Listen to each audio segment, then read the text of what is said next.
welcome back, underdog misfits and little lunatics, to Christmas. What is it? Christmas ghost stories. Story number 5: The Patron Saint of Thieves.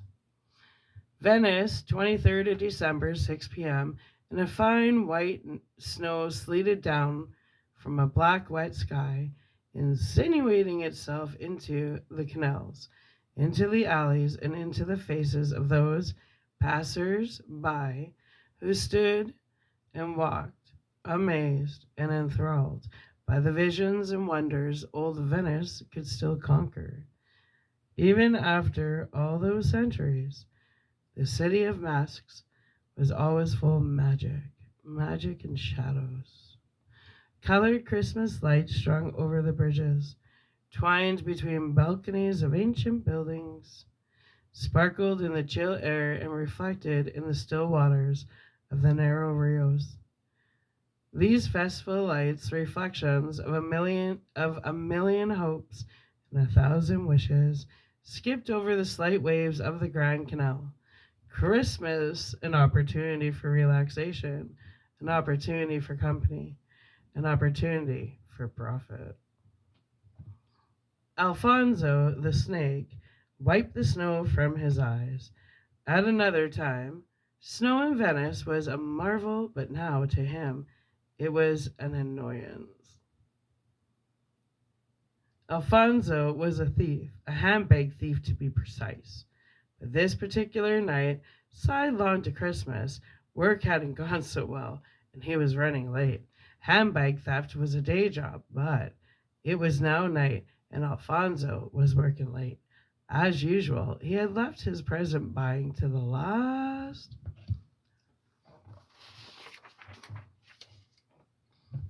moment and didn't yet have enough cash to get the gifts he wanted or he had set his heart on. He wanted gorgeous, generous things for his children and an elegant necklace for his beloved wife, Elena. By day a thief, by night a devoted father. By this time he should have been with his children already, so he had grown.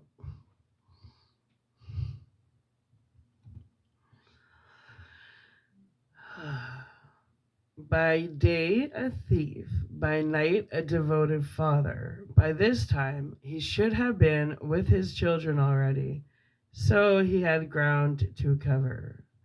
The tree decorations glittered, and the illuminations of the Christmas market stalls spangled in the canal water as Alfonso hurried over the Academia Bridge, heading to St. Mark's Square via the Venice Theater.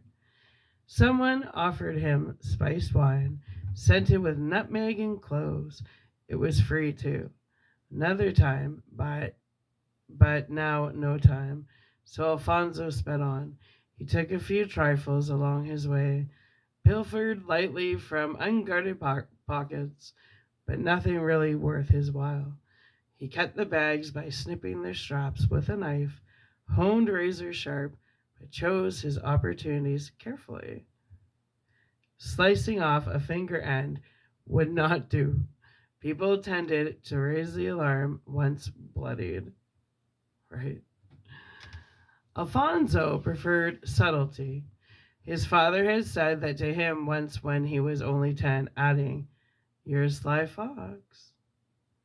Alfonso, and his father being a police officer, did not mean that as a compliment. Yes, Alfonso's father was a policeman. Funny how things turn out, or not. What was technically called wrong always attracted Alfonso with greater force than that might officially be called legal. Alfonso disputed those over polarized, rather straitjacketed criteria, but being an open minded man, he was aware that others did not always agree with his freer understanding of the laws of property. Mildly religious, Alfonso stepped into the tiny church of St. Dismas, dipped his fingers in the stoup, crossed himself and said a prayer to the patron saint of thieves. Again, a technicality suggested Saint Dismas was the patron saint of repentant thieves only, and Alfonso could not yet afford to be repented. He had presents to buy. He kneeled and crossed himself. Ahead the altar glimmered in the sacred gloom, crusted with semi-precious stones, quartz, calcite, and chalcedony, maybe. A bas relief of the crucifixion of Golgotha was hammered in silver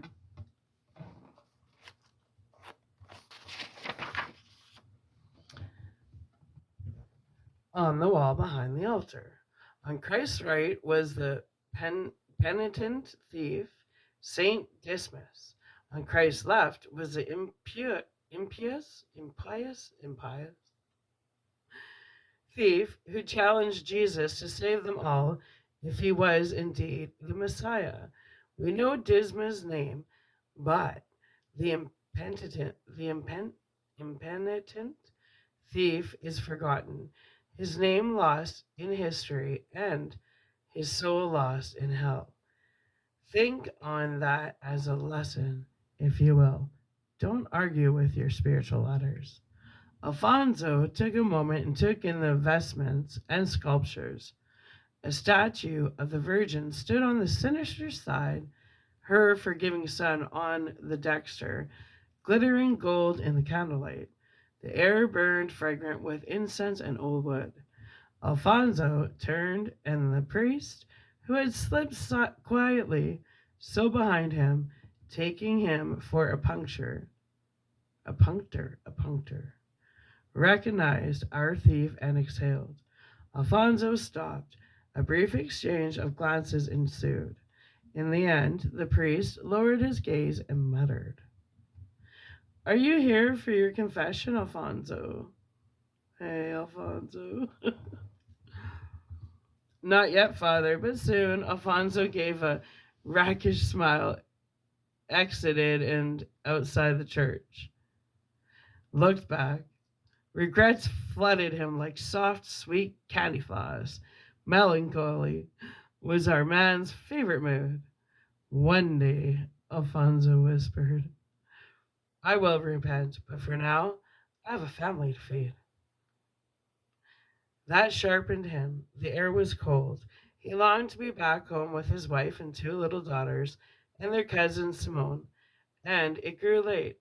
But first, just one big fish, hauled out of the sea of lady shoppers, was all he needed. With one little success, he would feed the 5,000, or at least the five who would be at his house when he got back. Venice is full of narrow alleys, and it is easy for those who do not know their way to get lost, very lost, almost irredeemably lost. But Alfonso, he didn't get lost. Alfonso knew his way.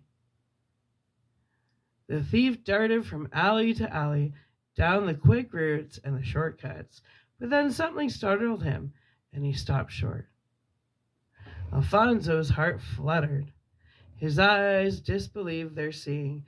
Someone giving off light like Christmas itself across his route at the end of the narrow way.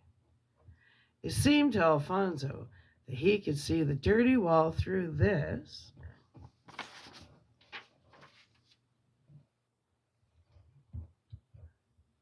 flitting figure, this luminescent figure, this figure you could see through. What was this? A ghost? Surely these Venetian streets had seen enough death to raise a multitude of remnants. But there was something about this man that was not ghost-like at all. He was supernatural, perhaps, but not simply a specter. Alfonso held his throat and stared. He was no believer in wraiths. In fact, he scoffed at the weak minded who gave credence to such things. He shook his head and blinked, and then the glowing, cowled man was gone. Standing, getting damp, Alfonso shrugged. There must be an explanation for this that would stand in the light of day. It must all be because of the good gorgonzola he ate for lunch. That, taken with the Aperol spreads he had guzzled, would account for it. Alfonso certainly wasn't going to start believing in spirits now. He clicked his tongue as if to chide his unreliable eyes and hurried on. The snow continued to fall, but fall without sticking. It simply dissolved where it lay. Still, it drifted down like a soft, wet, flitter float of falling swans down. St. Mark's Square had a beautiful Christmas tree down towards the Doge's palace side, opposite San Marco's Cathedral. The tree was modern looking with a shining angel on top, lights on the branches twinkling, and thin tinsel streamers in gold fluttering in the slight breeze, sparkling among the electric stars clustered on the tree's golden branches. The air here was warmer and the snowflakes fewer. The crowd smelled of eau de cologne and coffee. A band played Italian favorites while tourists thronged the area between the colonnades and occupied the cafe tables, wrapped up in hats and scarves and gloves against the December weather. These were prime hunting waters for Alfonso the shark. But there were Cabaneri here who knew him. He saw one tip another off at his arrival. Ooh, ooh. The shark would not be fishing here tonight. Alfonso grunted, then slipped up into the narrow, twisting alleys of the Mauricia. There was better.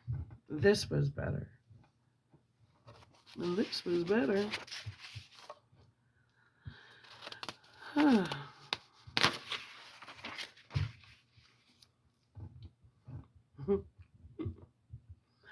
Glittering shops with watches and jewelry, shining ceramics and display lights turned up bright to show off the wares in the windows.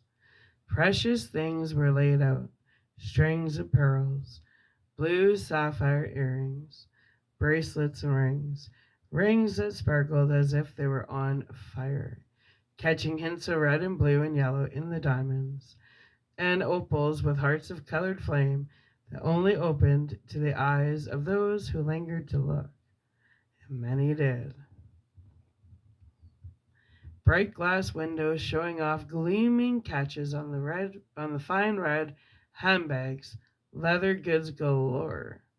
The smell of tan leather was strong, and mixed with the aromas of wine and cigars and pizza and well-dressed, perfumed people.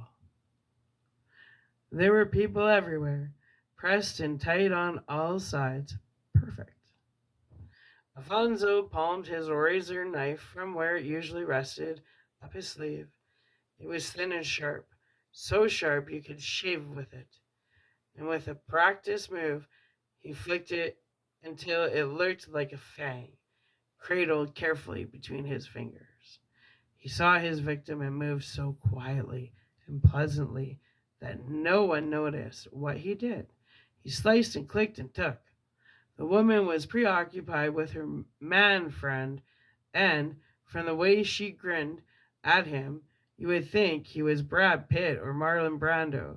Brando, at least, had their merit of being Italian. Anyway, this guy was F8, a foreigner, though Alfonso would not stay to fight. He would be off, light-toed down sinuous alleys and passageways, drenched in darkness before any trouble caught him.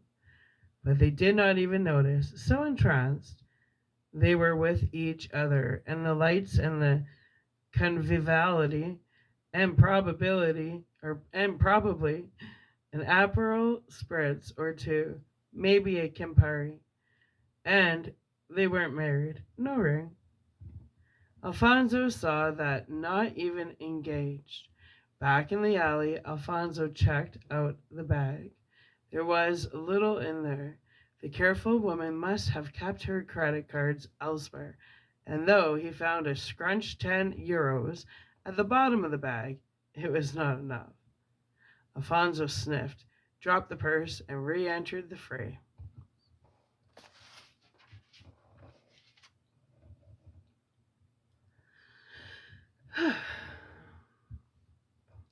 Ahead, a crowd of tourists shoaled like so many innocent fishes. Dutch, German, maybe English, blondes, anyway, red faced. All those northerners looked the same, but then he heard it, definitely English, with its chts and shts and tts. Perhaps they were off a cruise ship or even staying over a few days in Venice. Still, they had that awkward familiarity of the tour group. People thrown together temporarily, making the best of it, but hoping for the company soon to end so they could escape from their newfound friends. Then they would return with a sour satisfaction to the familiar miseries of their unhappy lives. Wow. Alfonso glanced discreetly. He was a sniffer dog. He'd done this business so long it was second nature to him to pick a pocket, to choose a victim, to set a mark. He saw, too, an older woman, late 70s, maybe her granddaughter, a young lass of perhaps 25. The pair pursued a bookshop that sold antique volumes designed never to be read, just to look nice on the shelves and add an air of learning to someone's suburban home. The two ladies nodded, muttered words of appreciation or of dislike, then moved on to the next shop. Not for the first time, Alfonso mused that all the stores in this part of Venice sold the same things. There was a leather shop, a jewelry shop, a fancy stationer, a shop selling masks, a shop selling Murano glass, then makes up and repeat. The two target women ambuled behind their group. The older had a handbag. She wasn't paying attention.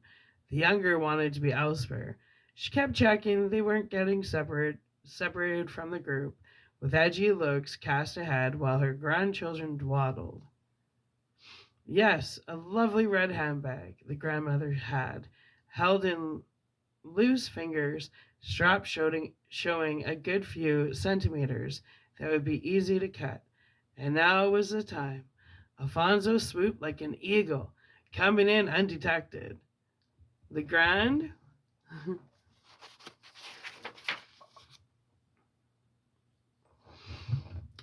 didn't even turn her head, didn't flinch, didn't notice as he severed her straps and relieved her of the handbag's weight.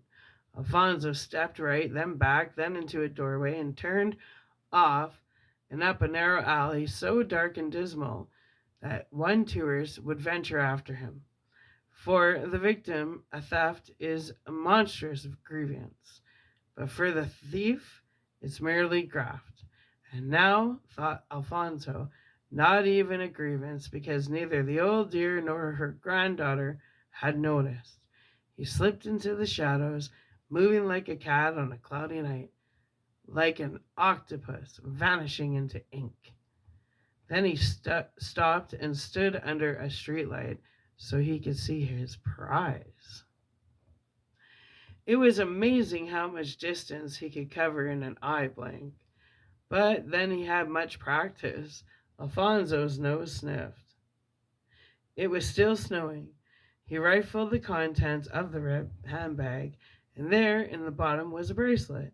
He stopped, his fingers hovered. Could it be as nice as it looked? The bracelet glittered and gleamed even more brightly as he turned it into the light the street lamp held. He marveled at the hard, pointed jewels and fingered the smooth, cold gold, twisting it around his fingers.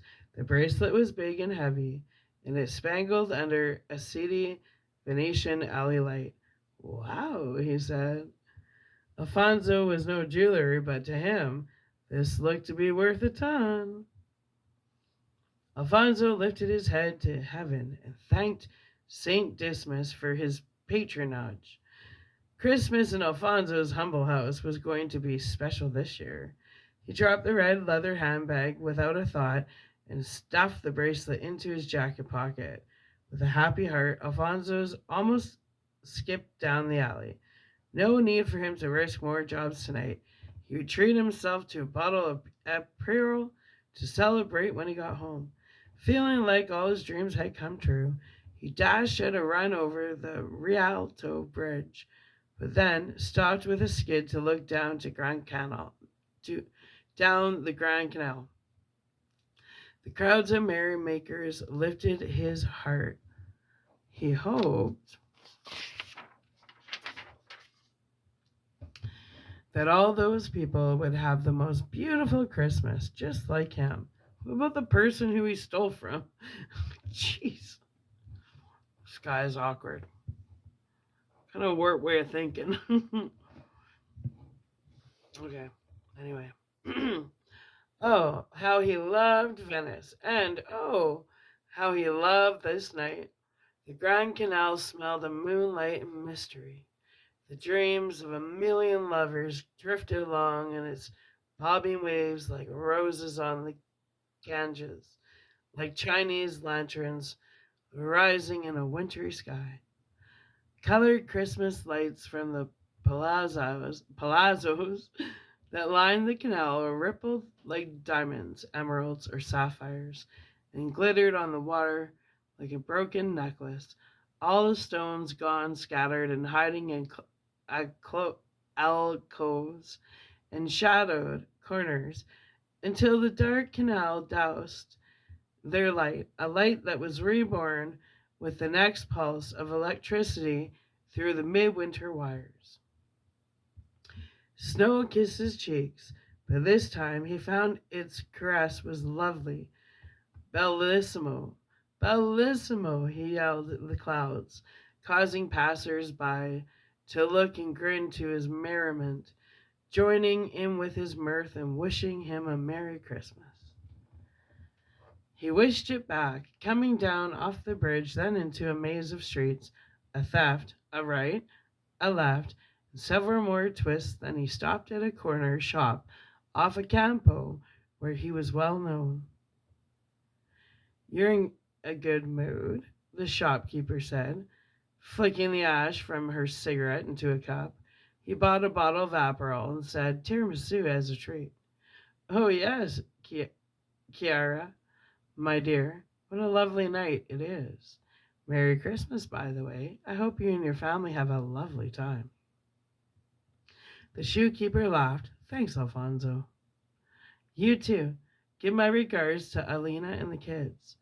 Everyone knew Alfonso was a thief, but he was funny, and he didn't steal from them. Only tourists, so they didn't mind. Alfonso couldn't get over how beautiful the night was. What with the lights and the snow and everyone happy on the holiday. He crossed the Campo with his church and strings of Christmas stars, reflecting on the water of the little Rio that ran to the left. A more expansive stretch of water confronted him, the Rio di San Lorenzo. A bridge arched over the water to his right, but Alfonso was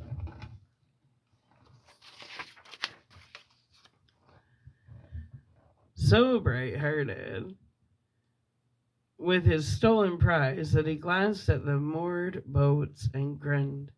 That would make an alternative bridge. Not as safe as the other, but he was enjoying a streak of luck. Born lucky, favored by saints and angels. He got to the edge, laughed out loud, then leapt. The boat rocked as he landed.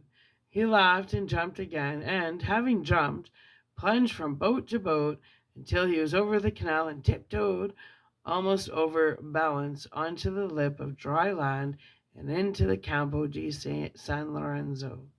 And then, in front of him, flashed the apparition, the same ethereal figure he'd seen at the end of the alley earlier. The glowing thing loomed up, and Alfonso fell back. Alfonso toppled into the dirty canal water. Once it had been the home of dolphins. Now it was a rat's highway, smelling of diesel from the countless small boats, drifting not with lovers' dreams, but with orange peel and plastic water bottles, sometimes condoms. Damn those tourists who come in their millions to admire Venice and then pollute it without a second thought. Alfonso swam. Alfonso splashed. Alfonso went under. His foot tangled in the mooring rope that lurked underwater. He snagged and couldn't get free. Bubbles ruptured from his mouth and a dark trail up the surface. He felt his lungs tighten. Every scrambling moment, every fumbled twist of his fingers sucked his oxygen. His heart burned. He longed to breathe, but breathing was drowning. He couldn't afford to do that. He forced himself to focus and untie his foot. His shoe came off and floated up. The rope had him. The rope was killing him. He would drown just inches from the air. Images of his children flashed before his eyes, a procession of memories and imagined futures. His wife, Elena, grinned and beckoned him back to bed. He saw his mother smiling and his father frowning, and then Alfonso's consciousness blurred and filled with the canal water, dark and drug-like and deadly. The glowing visitation appeared around him, and all was suddenly bright. He saw the dirty bottom of the canal with its stones and slimy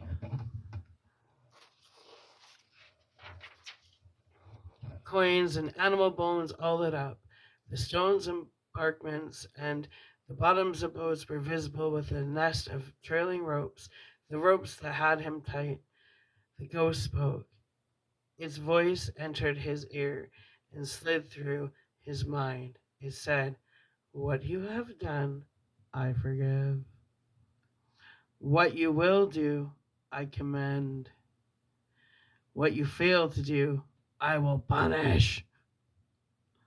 "Please," he said, silver bubbles trailing from his mouth, catching the ghostly like light like many moons and pearls. "I have a wife and children. Please, don't let me die. I'm a mother's son, as I guess you once were. If you have any mercy, don't let me die." The ghost looked on, and he saw it had the same face as the painted Saint Dismas in the little church. Ooh. "Mercy," the ghost said. "What you do know of mercy? Let me live, and I promise I'll change. I will repent." "I'll hold you to that," Saint Dismas said. One last time, Alfonso twisted the rope around his ankle and pushed, and he was free. He broke the surface and gasped for air, and he then realized the bracelet had fallen from his pocket. The glowing figure stood now on the embankment, but its light sufficed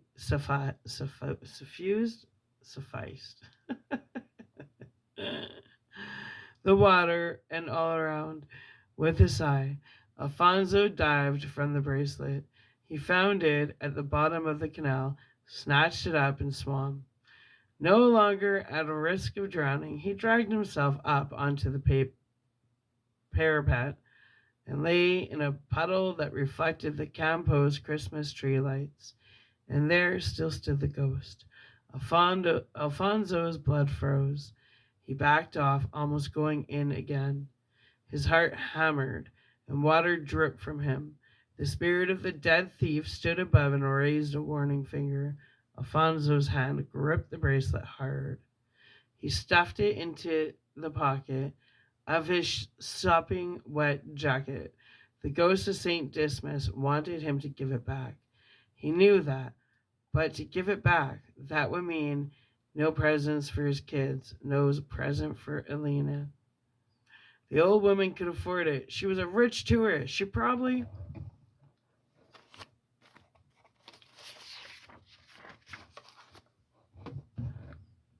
had six of them at home. And anyway, it would be insured. It was a victimless crime. Hell, it wasn't even a crime, really. Really. Alfonso stared at the ghost. His heart quailed, but he would not give in. He would be steadfast. He only stole for good reasons, for the best reasons, simply to look after those he loved and himself a little.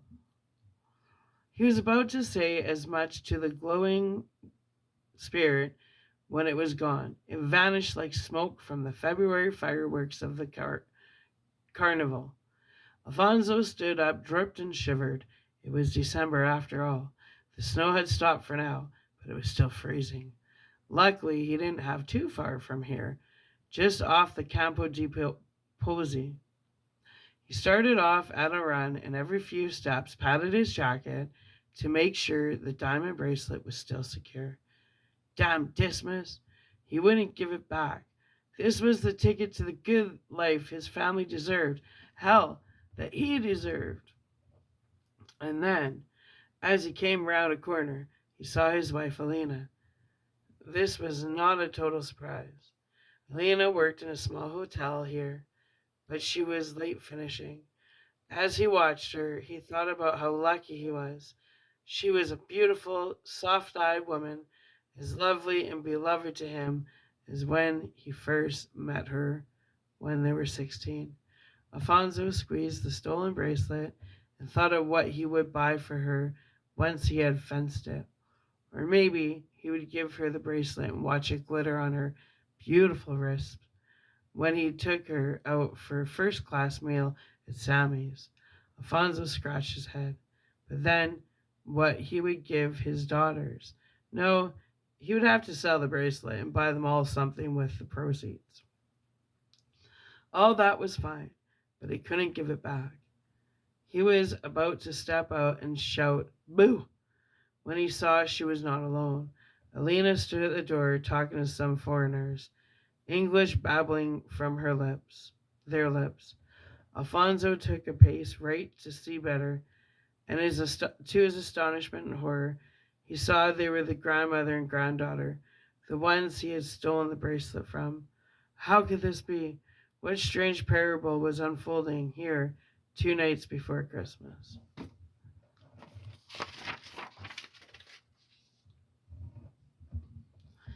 He tried to calm himself. No, it was just a coincidence, nothing to do with the Patron saint of thieves. But it was those very two. Alfonso stood and shivered, and not just from cold. Then Alina saw him and frowned. She smiled and nodded to the two English women. Alfonso saw the older woman was in tears.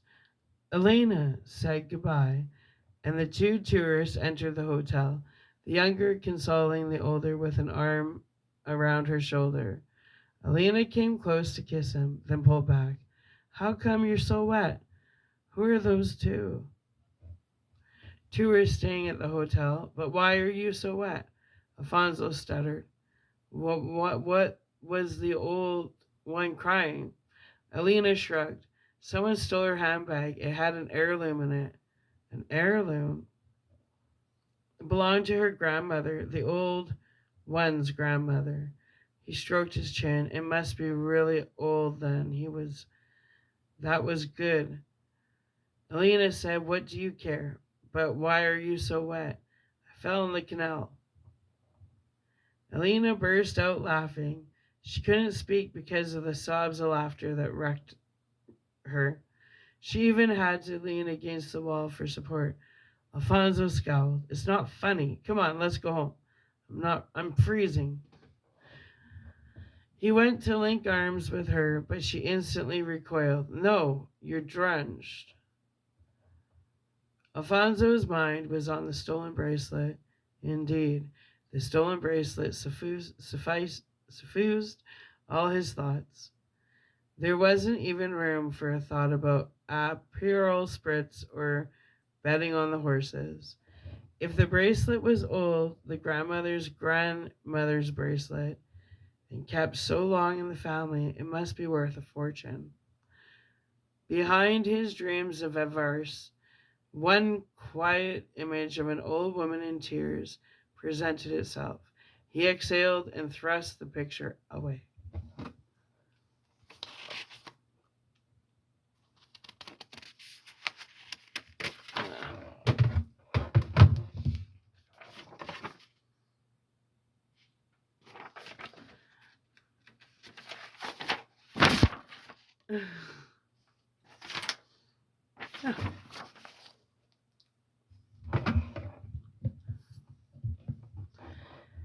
Seeking to keep thoughts of the old woman out of his head, he asked, "What's for dinner?"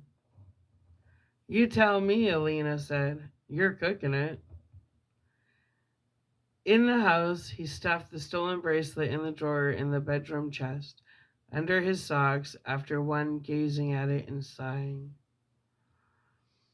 No sooner did they get home than he changed into dry clothes.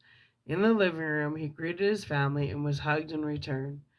Then a virtuoso improvisation, and Alfonso ushered his two daughters, their cousin, and Elena to a plate of Sicilian caponata. "It's good, Papa," the little one, Aurora, said. Alfonso smiled. He was an intuitive and enthusiastic chef. Alina worked long hours at the hotel, but the hours of the handbag thief were much less regular, so he had time to study cooking. His own grandmother was Sicilian, and he had learned the spicy recipes of the island from her. Also, at dinner was a babysitter of his two granddaughters, who was also their cousin. He fed them all, and with laughter and wine for Alfonso and Alina and for Simone, the babysitter, as she was now 15.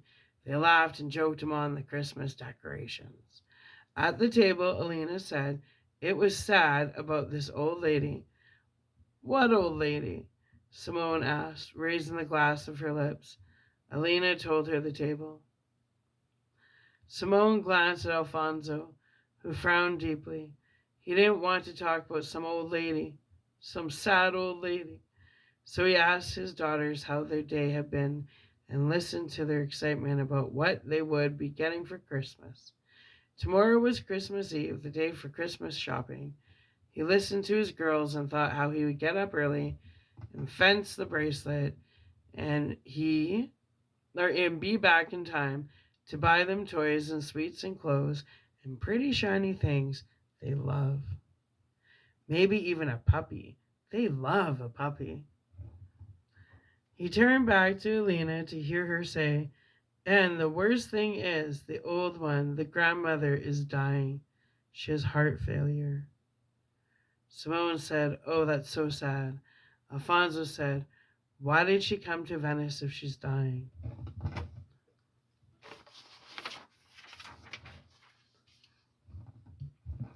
Alina frowned. "She's never been here before. The family is quite poor." "Poor? Then how come she had a valuable bracelet?" Alina's eyes narrowed. "I didn't say bracelet, I said heirloom. How did you know it was a bracelet?" "Oh." Alfonso shrugged. "I don't know," gasped. Alina gave him a shrewd look but said nothing. Alfonso went on, "But I don't believe they're poor. The heirloom. Bracelet. Bracelet. It'll be insured." "Apparently not. That's why she's so upset." He sniffed. "Then it's her own fault. People should insure valuable things." Alina and Simone both glared at him. Simone said, "Uncle Alfonso, that's a very cold and cruel thing to say." Alfonso shrugged but couldn't meet her eyes. There was an awkward silence, and in the end he said, "Anyone want any tiramisu?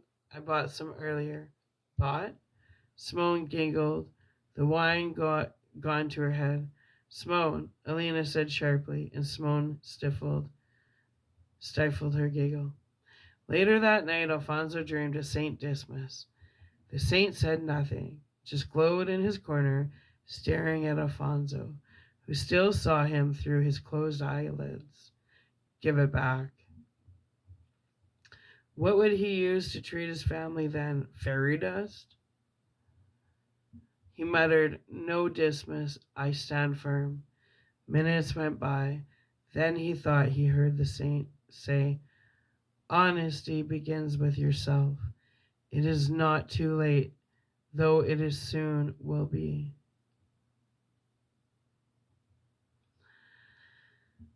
Through clenched teeth, Alfonso said, No, Dismas, I will stand firm. Alfonso lay awake for a long time, but he must have slept, because when he awoke, St. Dismas was gone.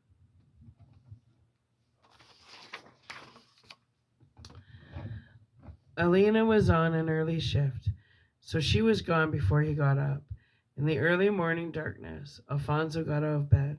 With a heavy heart, Alfonso went to the drawer where he had hidden the bracelet. It was still there under his socks, but the yellow electric light, he examined the glittering thing. How beautiful it was. And old, too, a proper antique. He sighed and rubbed his elbow or his brow.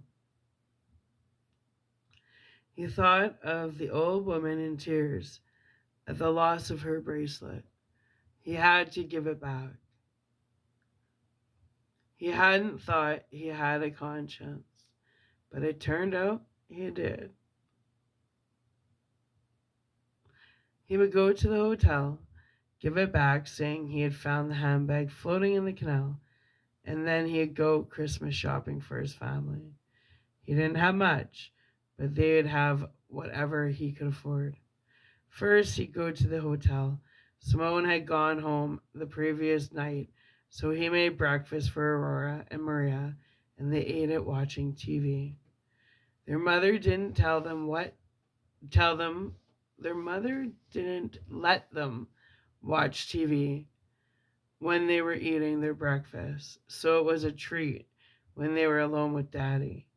They all three kept in secret because they didn't want to get busted. After breakfast, he took the girls to the hotel. It had started to snow again, and the girls ran around trying to catch snowflakes on their tongues. He rang the buzzer of the hotel. The staff of the hotel were so few. It was no surprise when Alina answered the door. She said, What are you doing here?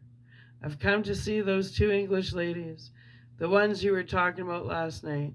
She narrowed her eyes. Them? Why? It doesn't matter. Can you just tell me the room number? He turned to his daughters. Girls, you stay here with your mama. Which number, Alina? He patted his jacket to feel the bracelet was still there. 6, but you can't go up.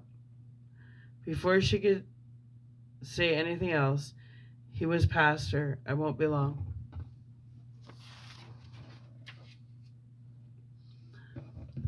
Alfonso. But before Alina could explain further, Alfonso was up the stairs. There was no lift in this tiny hotel. Walking along the corridor, he bumped into a doctor and more ominously a priest. They looked very somber, but let him pass as they went downstairs and out of the hotel. Alfonso got to the door of room 6 and knocked. His English was reasonable, but he practiced what he was going to say. He had the bracelet in his hand. He shuffled from foot to foot, gripping the thing. He rapped it again. This was crazy. What was he going to do? He'd worked himself up to give it back, and now there was no one in. He was about to turn when he heard a muffled, Hang on, Scoozy. The door opened a crack. It was the granddaughter, as it turned out. Alfonso put on a big smile. Signorina, he said. She looked puzzled, frowned. She'd been crying. Her eyes were red and her mascara smudged. She looked at him suspiciously. He was holding the bracelet tightly between both hands. She probably thought he was trying to sell her something. She muttered, "Now isn't a good time." "Please," Alfonso said. He grew suddenly nervous that she wouldn't take the bracelet off him, and he would be left with his sin. He thrust the bracelet forward. "This is for you. It's yours." The woman glanced down at the bracelet. "Grandma's bracelet. It was stolen yesterday." Alfonso nodded gravely. "Yes, I found it in the canal, in a handbag." She looked like she didn't believe him. "In the canal?" "Yes, the handbag was ruined. I threw it away." He forced a smile. "But I have this for you. You say it's your grandmother's bracelet. Can I give it to her?" Tears burst from the young woman's eyes and rolled down her cheeks. She thrust back of her hand. She thrust the back of her hand to her mouth and could not speak. "Please take it. I found it. It is yours." The woman broke down as sobs racked her.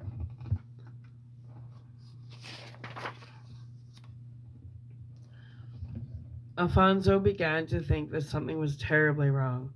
"What is the matter?" "How did you track us down?" the woman said. "My wife. She works here." Alfonso knew that did not really explain it, but the woman nodded anyway. He said, "The bracelet is valuable, I think." The young woman laughed. Why was she laughing? He said, "It is old and full of diamonds, an heirloom." She dried her eyes with the back of her hand, smearing makeup down it. She said, "I'm afraid that there won't be much of a reward for that." Alfonso shook his head earnestly. The thought of reward caught hold of him for a second. Then he dismissed it. He would do the right thing for his own sake, not the wrong thing dressed up with lies, designed to make him feel better about what he did. The young woman's strange mirth unnerved him. He frowned. "It is not valuable?" "I'm afraid not." "How could that be?" He gazed at the bracelet. "No, but it is old. And look at how many jewels." The bracelet sparkled in the artificial light. The woman laughed. "No, Grandma had dementia." That's funny. It was just costume jewelry. She knew that once, but as she got confused about things, she began to call it her heirloom. That's a good twist. Alfonso fell. Alfonso's face fell. "It is worthless?" "More or less." Alfonso said, "I don't want to keep it. Can I give it back to her anyway?" The woman took the bracelet from Alfonso's open hand. "No, I'll take it back. It'll remind me of her." Alfonso looked past the woman into the room she shared with her grandmother. He listened to the silence that rang heavy as a bell from within, a doctor and a priest.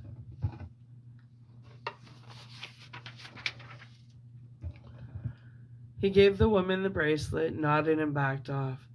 Downstairs, Elena said, "You shouldn't have gone up there." Alfonso didn't say anything. Elena continued, "The old one died last night. Her heart went. Perfectly natural causes. But at least she saw Venice before she died." Alfonso remained silent and put his hand over his eyes. Elena continued, "I would have told you, but you just leapt up those stairs." He shook his head. "What did you want to see them for anyway?" Alfonso reached down and took the hands of his daughters. Elena followed him to the door, waving goodbye to the manager.